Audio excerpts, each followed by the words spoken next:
По блокадите на границите на Грција од страна на земјоделците, грчката влада ги соопшти мерките за поддршка на земјоделците. Од 27 барања, 7 не може да се исполнат. Намалување на цената на струјата на 8,5 центи за киловат час до 2028 година. Поврат на посебниот данок на потрошувачка на нафта, 100% покриеност на обештетувањето при елементарни непогоди, специјален баркод за потеклото на производите.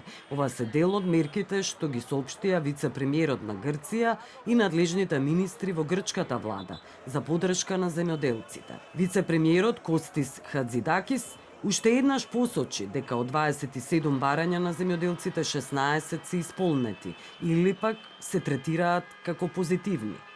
4 се разгледуваат, додека пак 7 се или вон буџетската или пак вон европската рамка и повтори дека секогаш се отворени за диалог со земјоделците.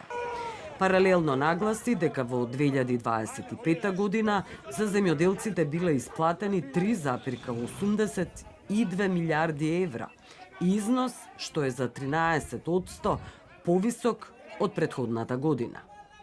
Цената на струјата е една од главните барања на земјоделците. Тие бараат да биде 7 центи за киловат час.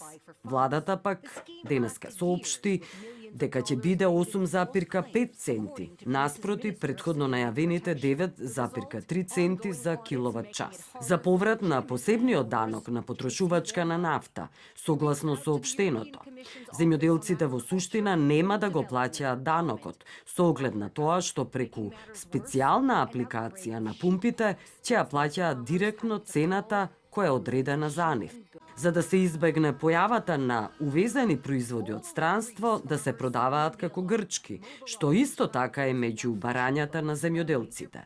Министерот за дигитално управување на Грција, Димитрис Папастергиу, соопшти дека ќе се воведе национално следење на производите, од нивата до рафтовите во маркетите, односно секој производ ќе има баркод со потекло, нешто што досега не се правело.